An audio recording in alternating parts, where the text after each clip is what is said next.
दोस्तों, वैसे तो आजकल के समय में बहुत ही कम लोग हैं जो भूत प्रेतों पर विश्वास करते हैं और ज़्यादातर लोगों को ये सब बातें अफवाह या झूठी लगती हैं। लेकिन जब इन लोगों के साथ ऐसा होता है तो वो घटना उन सब के दिमाग में जिंदगी भर के लिए बैठ जाती हैं। मैं भी इन्हीं लोगों में से एक हूँ। जब मेरे साथ ऐसा हुआ तब जाके मुझे इन चीज़ों पर भरोसा हुआ। दोस्तों, मेरा नाम सुहेब है और मैं यूपी का रहने वाला हूँ। ये बात उस वक्त की है जब मैंने अपना खुद का एक नया लोडर सामान डिलीवरी करने के लिए लिया था। मैंने उसी दिन से डिलीवरी करनी शुरू कर दी थी। ज़्यादातर मुझे डिलीवरी का सामान रात में मिलता था। फिर ऐसे ही एक दिन जब मुझे रात में डिलीवरी करने के लिए सामान मिला तो मुझे वो सामान काफ़ी दूर डिलीवर करना था, इसलिए मैं उसी वक्त सामान को लेकर निकल पड़ा। उस वक्त यहीं रात के 9 बज रहे थे, लेकिन मुझे क्या मालूम था कि आज की रात मेरी ज़िंदगी की सबसे डरावनी रात होगी। मैं अब काफ़ी दूर निकल आया था। मुझे लगभग सुबह तक सामान को डिलीवर करना था, इसलिए मैं लोडर को तेज भगाए जा रहा था।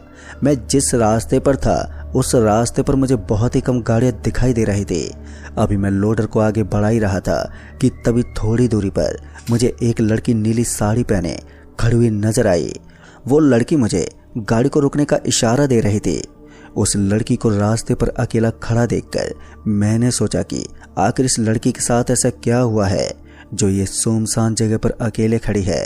मैंने लोडर को उस लड़की के पास जाकर रोका और लोडर को रुकने के बाद मैंने उस लड़की से पूछा कि आप इस रास्ते पर अकेली क्यों खड़ी हैं। जिस पर उस लड़की ने कहा कि मुझे मेरा बॉयफ्रेंड यहाँ पर अकेले छोड़कर चला गया है। मेरा उससे झगड़ा हो गया था जिस वजह से वो मुझे यहाँ पर अकेला छोड़ गया। आप मुझे थोड़ा आगे तक छोड़ दें क्योंकि मुझे कोई भी लिफ्ट नहीं दे रहा। अब उस लड़की की सारी बात सुनने के बाद मैंने उसे लोडर के अंदर बैठने को कहा। फिर वो लड़की लोडर के अंदर बैठ गई, पर उस लड़की का चेहरा बहुत ही मासूम था और साथ ही उस लड़की की खूबसूरती भी साफ साफ दिख रही थी। इसके बाद मैंने लोडर को आगे बढ़ाया। मैं लोडर को चला ही रहा था कि तभी वो लड़की एकदम से रोने लगी।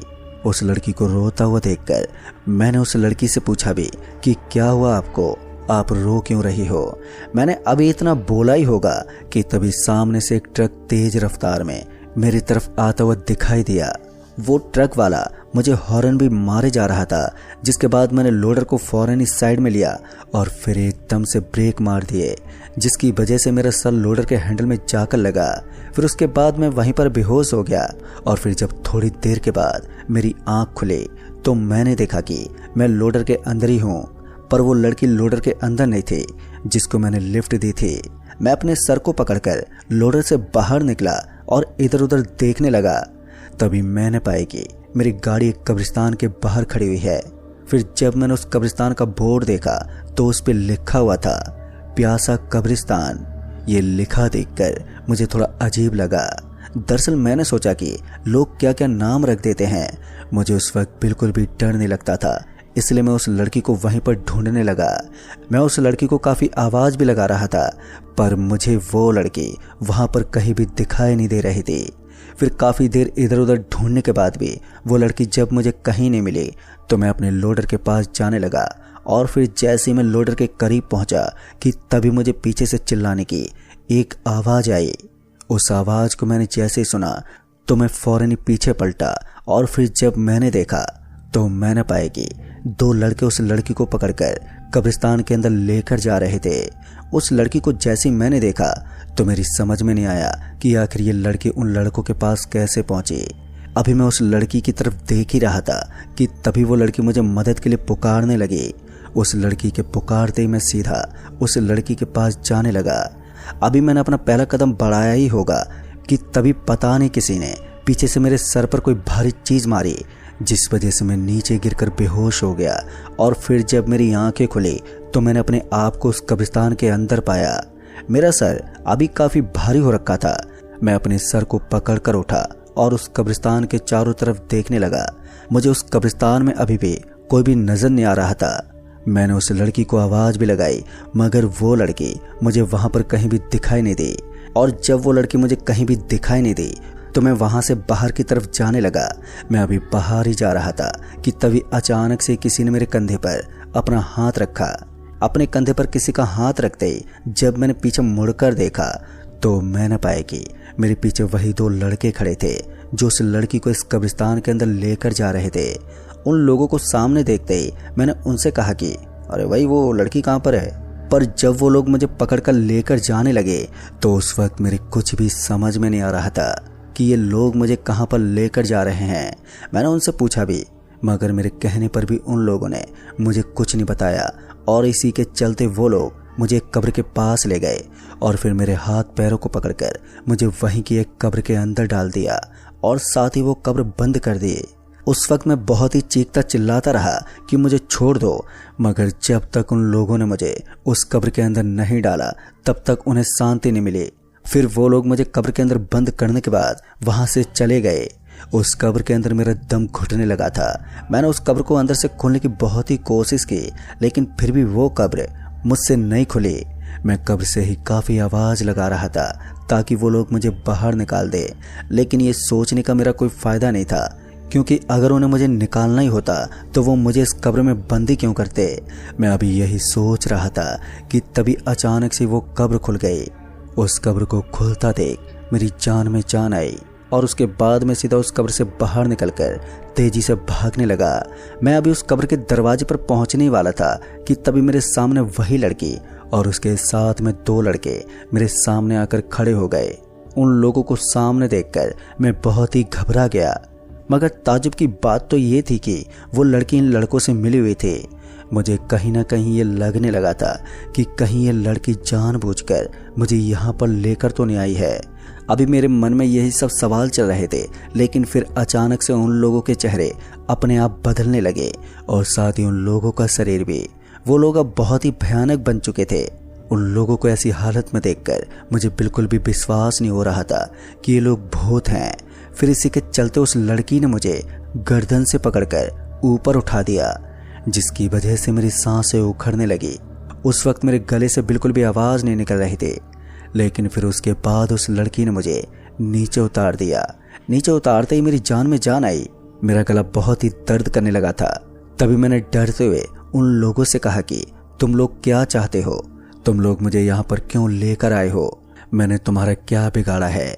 मैंने उन लोगों से इतना कहा ही होगा कि उन लोगों ने मुझसे भारी आवाज़ में कहा कि अगर तुझे अपनी जान प्यारी है और तू नहीं चाहता कि तू हमारी तरह बन जाए तो तुझे हमारा एक काम करना होगा।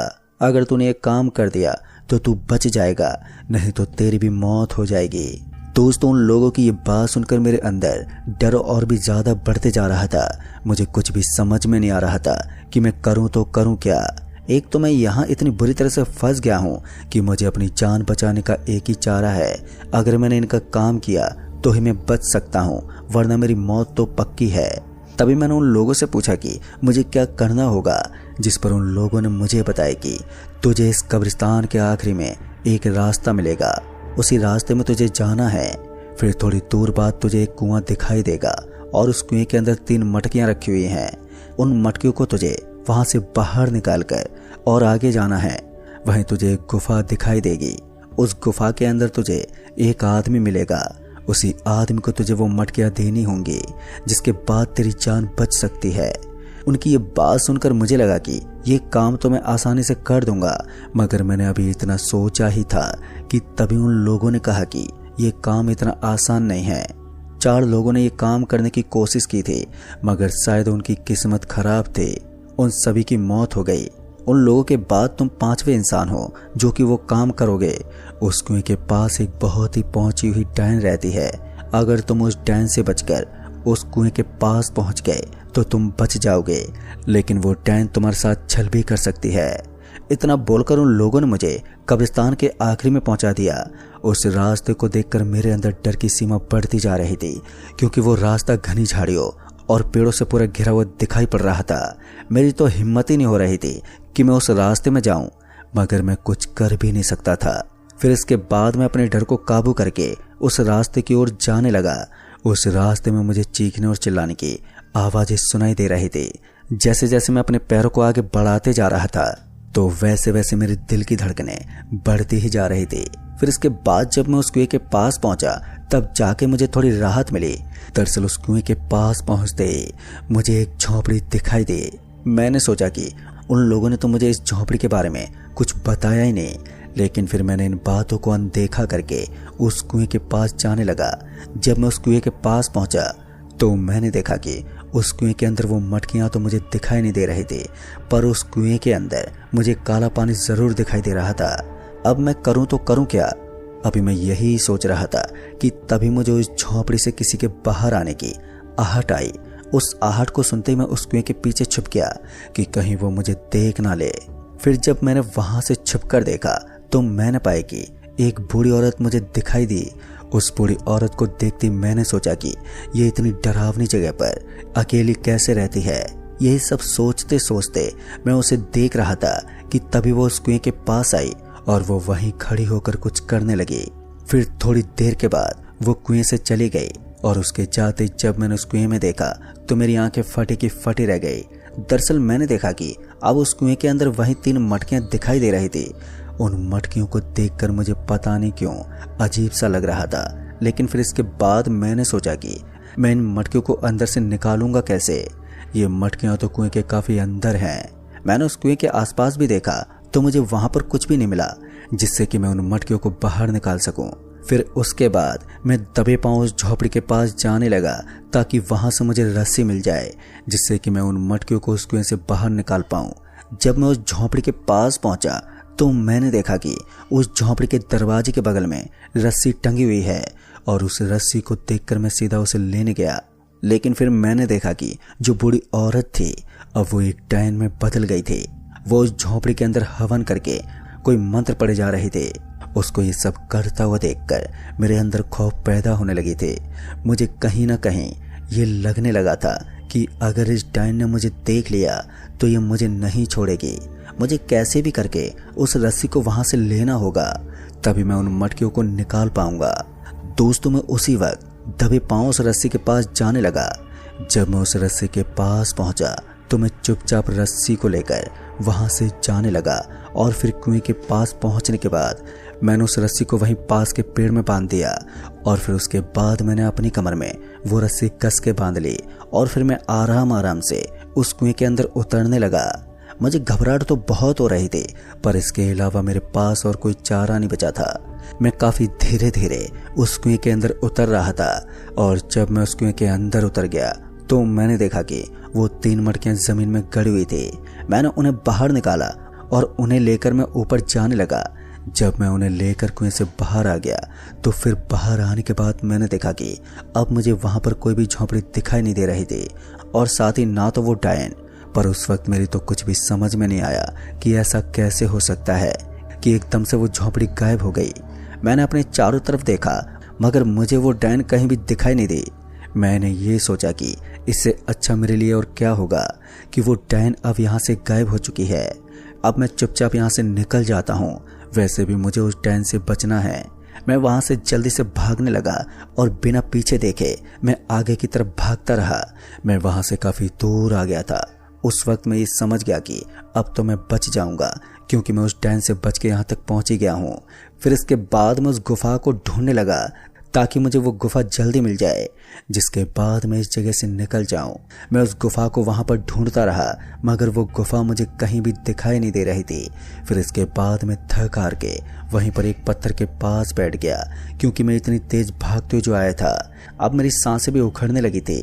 लेकिन फिर अचानक ही वो पत्थर एकदम से हिलने लगा और उस पत्थर को हिलता देखकर मैं उस पत्थर से दूर हट गया। जैसे मैं दूर हटा तो मैंने देखा कि वो पत्थर वहां से हट गया है और उसके हटते ही मैंने पाया कि मेरे सामने एक गुफा थी। उस गुफा को देखकर मुझे अब अपनी जिंदगी दिखाई दे रही थी। उस गुफा को देखते मैं फौरन ही उस गुफा के अंदर जाने लगा। जब मैं उस गुफा के पास पहुंचा तो वो गुफा मुझे बहुत ही डरावनी दिख रही थी। उस गुफा के अंदर जाने से पहले मेरे पैर कपकपाने लगे थे। फिर मैं अपनी हिम्मत को बढ़ाते हुए उस गुफा के अंदर गया। जब मैं उस गुफा के अंदर पहुंचा तो मैंने देखा कि उस गुफा के अंदर एक आदमी बैठा हुआ था और उस आदमी को वहां पर बैठा देख मैं समझ गया कि ये तो वही आदमी है जिसका उन लोगों ने जिक्र किया था। मैं उस आदमी के पास गया और मैंने उस आदमी से कहा कि ये लो वो 3 मटकियां। उस आदमी ने जैसी मेरी आवाज सुनी तो वो मेरी तरफ पलटा, पर उस आदमी को देखकर मुझे ज्यादा डर नहीं लगा क्योंकि वो आदमी ज्यादा डरावना नहीं लग रहा था। फिर उस आदमी ने मुझसे ये कहा कि पर तुम उस डैन को वहीं छोड़कर आए हो ना? उसकी बात सुनते मुझे थोड़ा अजीब लगा। मैंने कहा कि वो डैन तो गायब हो गई थी। जिस पर उस आदमी ने जब उन 3 मटकियों में से एक मटकी को खोला तो मैंने देखा कि उस मटकी के अंदर वही डैन बैठी हुई है। उस डैन को देखते मैं फिर से घबराने लगा। मैंने तो ये सोचा था कि उस डैन से मेरा पीछा छूट चुका है, मगर ये तो इस मटकी के अंदर बैठी हुई थी। उस डैन को देखते मैं फिर से घबराने लगा। उस आदमी ने जैसे उस मटकी के अंदर उस डैन को देखा तो वो जोर से चिल्लाया और कहा, भागो। और वो ये कहते ही वहां से भाग गया। उस आदमी के भागने के बाद मैंने उस मटकी को ढक दिया और उसे कस के पकड़ा रहा। वो डैन उसमें से निकलने की पूरी कोशिश कर रही थी, पर उस मटकी को पकड़ते पकड़ते मेरे हाथ में बहुत ही दर्द करने लगा था। वो डैन काफी जोर लगा रही थी मटकी से बाहर निकलने के लिए, पर मैं उस मटकी को लेकर बाहर की ओर जाने लगा ताकि इसे कहीं दूर फेंक दूं। फिर मैं उस गुफा से भागते भागते एक नदी के पास पहुंच गया और उस नदी को देखते मेरे दिमाग में कुछ भी नहीं सूझा। और फिर इसके बाद मैंने उस मटकी को उस नदी के अंदर फेंक दिया। जैसे मैंने उस मटकी को नदी के अंदर फेंका कि तभी मुझे एक जोरदार चीख सुनाई दी। उसके बाद मैं वहां से भागने लगा, लेकिन जैसे मैं वहां से काफी दूर निकल आया कि तभी मेरा पैर एक पत्थर से लगा और मैं वहीं पर नीचे गिर गया। और फिर जब मैं नीचे गिरा तो मेरे सर में चोट आ गई, मगर मैं फिर भी नहीं रुका, सीधा भागता रहा। जब मैं उस कब्रिस्तान में पहुंचा तो मुझे वहां पर कोई भी दिखाई नहीं दिया। फिर मैं अपने लोडर के पास गया और मैंने उसे स्टार्ट किया और वहां से तुरंत ही निकल गया। लेकिन दोस्तों, उस दिन के बाद मेरी हालत बहुत ही खराब हो गई। आज भी मैं मरी हुई हालत में जी रहा हूँ। मैं कब मर जाऊं इसका कुछ भी नहीं पता, मगर आप लोग ऐसी गलती कभी मत करना। मुझे पता है कि आप मेरी बातों पर विश्वास नहीं करोगे, लेकिन इससे आपको सीख जरूर मिलेगी। तो दोस्तों, इस कहानी में बस इतना ही। तब तक के लिए बाय एंड टेक केयर।